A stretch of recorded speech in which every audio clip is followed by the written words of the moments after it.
तो नमस्कार, कैसे हैं आप लोग। उम्मीद है ठीक ही होंगे। मैं हूं आशुतोष सोरेन और आप लोग देख रहे हैं जानकारी अड्डा यूट्यूब चैनल। तो आज फिर एक नया वीडियो लेकर के हम आए हैं, जो कि वर्ग दशम के ट्यूशन भाग 2 का ये बुक है। तो आज का पाठ है भारतीय संस्कारा, जो कि ये छठा पाठ है। देख सकते हैं ये है भारतीय संस्कारा। आज इस नए वीडियो के साथ हम लोग हाजिर हैं।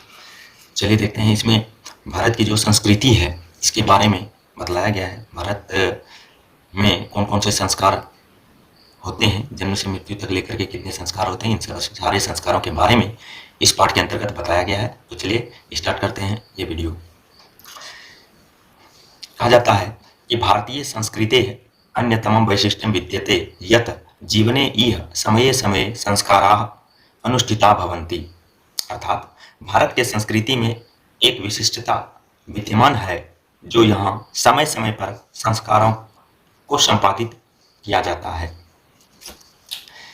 अद्य संस्कार शब्दः सीमितो व्यंग्यरूपः प्रयुज्यते, किन्तु संस्कृतेः उपकरणम् इदं भारतस्य व्यक्तित्वं रचयति। अर्थात आज संस्कार शब्द सीमित अर्थ में प्रयोग होता है, लेकिन संस्कृत में रूप करने से यह भारत का व्यक्तित्व रहता है, यानी कि भारत के व्यक्तित्व की रचना करता है। विदेशे निवसन्तो भारतीयाः संस्कारान् प्रति उन्मुखाः जिज्ञासवः, जो कहते हैं कि जो विदेश में रहने वाले भारतीय हैं वह संस्कार के प्रति जिज्ञासावान हैं, उन्मुख हैं। पाठे अस्मिन् तेषां संस्काराणां संक्षिप्तः परिचयो महत्वं च निरूपितम्। कहते हैं इस पाठ में उन लोगों के संस्कारों के महत्व को संक्षिप्त जानकारी दिया गया, संक्षिप्त परिचय दिया गया है। चलिए पाठ को स्टार्ट करते हैं।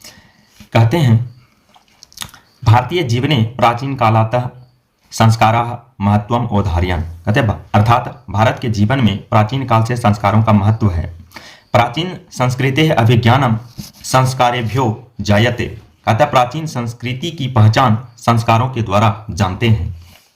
आज आगे कहते हैं अत्र ऋषीणां कल्पना आसीत् यत् जीवनस्य सर्वेषु मुख्य अवसरेषु वेदमन्त्राणां पाठः, वरिष्ठानाम् आशीर्वादः, होमः, परिवार सदस्यानां सम्मेलनं जो भवेत्। कहते हैं यहाँ ऋषियों की कल्पना थी, जो जीवन के मुख्य अवसरों पर वेद मंत्रों का पाठ, अपने से बड़ों का आशीर्वाद, हवन और परिवार सदस्यों का सम्मिलन होना चाहिए। तत् सर्व संस्काराणाम अनुष्ठाने संभवति। कहता है कि वह सभी संस्कारों के अनुष्ठान में संभव है। एवं संस्काराः महत्वं धारयन्ति। इस प्रकार संस्कार महत्व धारण करते हैं। किंच संस्कारस्य मौलिकः अर्थः परिमार्जन रूपः गुणधारण रूपः जो नो विस्मृति। अर्थात इस तरह संस्कार महत्व धारण करते हैं, किंतु संस्कार का मूल अर्थ शुद्धिकरण और गुण धारण करने के रूप में नहीं भूलना चाहिए। आगे कहते हैं अतः संस्काराः मानवस्य क्रमशः परिमार्जने दोष अपनयने गुणाधाने जो योगदानम कुर्वन्ति। अर्थात इसलिए संस्कार मनुष्य के क्रमशः शुद्धिकरण, दोष निवारण एवं गुण धारण में योगदान करते हैं। आगे कहते हैं संस्काराः प्रायेण पंचविधाः सन्ति। अर्थात संस्कार के प्रायः 5 प्रकार हैं। कौन कौन है देखते हैं। जन्म पूर्व त्रयः, जन्म के पहले 3, शैशवः 6, शैशव अवस्था में 6, शैक्षणिकाः 5, शैक्षणिक अवस्था में 5, गृहस्थ संस्काराः विवाह रूपः 1, और गृहस्थ संस्कार में विवाह के रूप में 1 संस्कार होते हैं। मरणोत्तर संस्काराः जो 1, और मरने के बाद 1 संस्कार होता है। एवं इस प्रकार 16 संस्काराः भवन्ति। इस प्रकार 16 संस्कार होते हैं। जन्म पूर्व संस्कारेषु गर्भधानं, पुंसवनं, सीमंतोनयनं चो इति त्रयः भवन्ति। जन्म के पहले संस्कारों में गर्भधान, पुंसवन, सीमंतोन्नयन, ये 3 हैं। अत्र गर्भरक्षा गर्भस्थस्य संस्कारोपनम गर्भवत्यः चो प्रसन्नता चो इति प्रयोजनम कल्पितम अस्ति। यहाँ गर्भरक्षा गर्भस्थ का संस्कार निर्माण गर्भवत्या प्रसन्नता ऐसा प्रयोजन कल्पित है। शैशव संस्कारेषु जातकर्म, नामकरणम, निष्क्रमण, अन्नप्राशनम, चूड़ाकर्म, कर्णवेधन चो इति क्रमशो भवन्ति।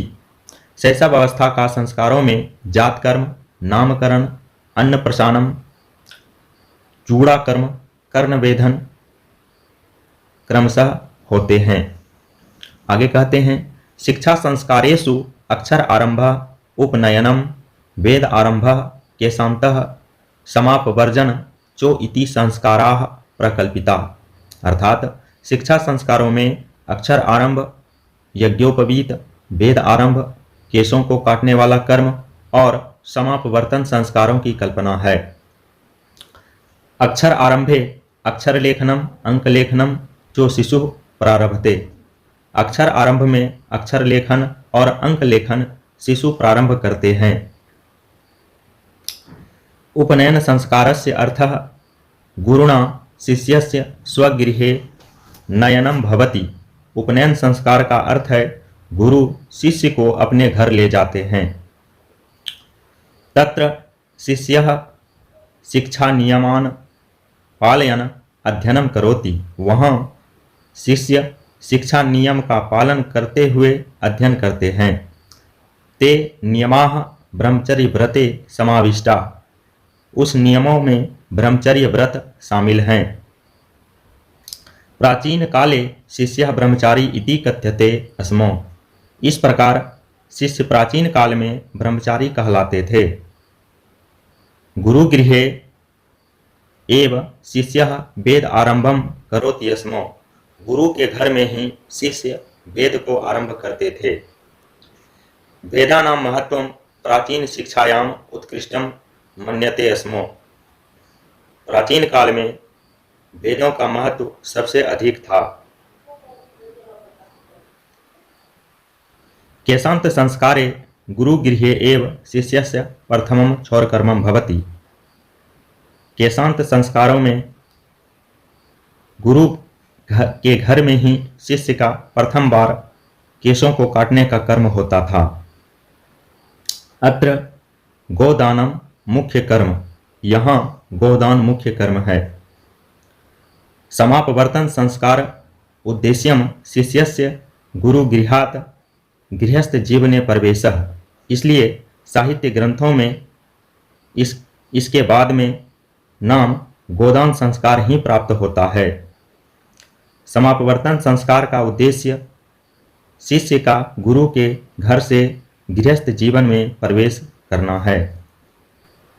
शिक्षावसाने गुरु शिष्यान उपदिश्य गृहं प्रेषयति। अर्थात शिक्षा समाप्त होने के बाद गुरु शिष्य की उपदेश देकर घर को भेजते हैं। उपदेशेषु प्रायेण जीवनस्य धर्मः प्रतिपाद्यन्ते। उपदेशों में प्रायः जीवन का धर्म प्रतिपादित होता है। यथा सत्यम वद, धर्मम चर, स्वाध्ययनम प्रमदः इत्यादि। जैसे सत्य बोलो, धर्म पर चलो, स्वयं अध्ययन करो आदि। विवाह संस्कार पूर्वकम एव मनुष्यः वस्तुतो गृहस्य जीवनम प्रविशति। विवाह संस्कार अर्थात विवाह संस्कार के पूर्व ही मनुष्य वास्तव में गृहस्थ जीवन में प्रवेश करता है। आगे कहते हैं विवाह पवित्र संस्कारः मतः यत्र नाना विधानि कर्मकांडानि भवन्ति। विवाह पवित्र संस्कार है ऐसी मान्यता है। यहाँ अनेक प्रकार के कर्मकांड होते हैं। तेषु वाक्दानम, मंडप निर्माणम, वधूगृहे वरपक्षस्य स्वागतम, वरवधवो परस्परम निरीक्षणम, कन्यादानम, अग्निस्थापनम, पाणिग्रहणम, लाजा होमः, सप्तपदी, सिंदूरदानम इत्यादि। कहता उनमें वाकदानम, मंडप निर्माणम, वधू घर में वर पक्ष का स्वागत, वर और वधू का परस्पर निरीक्षण, कन्यादान, अग्नि स्थापना, हाथ पकड़ना, धान के लावे से किया जाने वाला हवन, विवाह में पति के साथ पत्नी का 7 बार अल्पना, विशेष में पैर देना, सिंदूर दान इत्यादि। सर्वत्र समान रूपेण विवाह संस्कारस्य प्रायेण आयोजनम भवति। सभी जगह समान रूप से विवाह संस्कार का आयोजन होता है। तदंतरम गर्भधानादयः संस्कारः पुनरावृत्तान्ते जीवन चक्रम भ्रमति, अर्थात उसके बाद गर्भधान आदि संस्कारों को फिर से दोहराने पर जीवन चक्र घूमता है। मरणाद अनंतरम अंत्येष्टि संस्कारः अनुष्ठीयते एवं भारतीय जीवन दर्शनस्य महत्वपूर्णम उपादानम संस्कारः इति। इस प्रकार मरने के बाद सबको अग्नि में जलाने का अनुष्ठान होता है और भारतीय जीवन दर्शन का महत्वपूर्ण स्रोत संस्कार है। तो ये था आज का ये भारतीय संस्कार पाठ। कैसा लगा आज का ये वीडियो कमेंट सेक्शन में ज़रूर बताएं। अच्छा लगे तो लाइक शेयर ज़रूर करें और हमारे चैनल को सब्सक्राइब करें। साथ ही हमारे फेसबुक को भी फॉलो करें। धन्यवाद। जय हिंद।